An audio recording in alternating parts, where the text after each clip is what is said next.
സംസ്ഥാന സർക്കാരിന്റെ വ്യവസായ നയത്തിനെതിരെ വീണ്ടും ആഞ്ഞടിച്ച് INTUC സംസ്ഥാന പ്രസിഡന്റ് ആർ ചന്ദ്രശേഖരൻ. 5 വർഷത്തെ UDF ഭരണം പ്ലാന്റേഷൻ നിർമ്മാണ മേഖലകളെ തകർത്തതായി ചന്ദ്രശേഖരൻ ആരോപിച്ചു. നിയമസഭാ തെരഞ്ഞെടുപ്പിലേക്കുള്ള സ്ഥാനാർത്ഥി പട്ടികയും INTUC തയ്യാറാക്കി. കൊച്ചിയിൽ നടന്ന ജനറൽ കൗൺസിലാണ് സ്ഥാനാർത്ഥി പട്ടികയ്ക്ക് അന്തിമ രൂപം നൽകിയത്. INTUCയുടെ പ്രതിനിധികളായി കേരള സംസ്ഥാനത്ത് 14 ജില്ലകളിലായി മത്സരിക്കേണ്ടവരുടെ ഒരു ലിസ്റ്റ് തയ്യാറാക്കി രാഹുൽ ഗാന്ധി ആവശ്യപ്പെട്ടതനുസരിച്ച് INTUCയുടെ 32ാമത് പ്ലീനറി സമ്മേളനത്തിന് ആവശ്യപ്പെട്ടതനുസരിച്ച് ഞങ്ങൾ അതിൻ്റെ ഒരു ലിസ്റ്റ് സംസ്ഥാന നേതൃത്വത്തിനും കേന്ദ്ര നേതൃത്വത്തിനും കൊടുക്കുന്നതാണ്. UDF സർക്കാർ വൻകിട വ്യവസായ പദ്ധതികൾ സംസ്ഥാനത്ത് നടപ്പിലാക്കിയെന്ന് അവകാശപ്പെടുമ്പോഴും പരമ്പരാഗത പൊതുമേഖലാ സ്ഥാപനങ്ങൾ പാടെ തകർന്നതായും ചന്ദ്രശേഖരൻ കുറ്റപ്പെടുത്തി.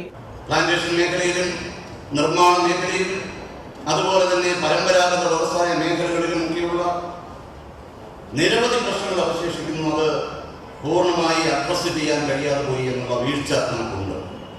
മാത്രവുമല്ല, സംഘടിത വ്യവസായ മേഖലകളിൽ പല സ്ഥാപനങ്ങളും ഇന്ന് അതീവ ഭയാനകമായ പ്രതിസന്ധിയിലേക്ക് നീങ്ങിക്കൊണ്ടിരിക്കുകയാണ്. ചന്ദ്രശേഖരനടക്കം പുതുതായി തെരഞ്ഞെടുക്കപ്പെട്ട ഭാരവാഹികളും ജനറൽ കൗൺസിലിൽ അധികാരമേറ്റു. തെരഞ്ഞെടുപ്പ് അടുത്ത് നിൽക്കെ സംഘടനയുടെ കരുത്ത് വിളിച്ചോതുന്ന വിവിധ പരിപാടികൾ വരുംദിനങ്ങളിൽ സംഘടിപ്പിക്കാനാണ് INTUC നീക്കം. റിപ്പോർട്ടർ, കൊച്ചി.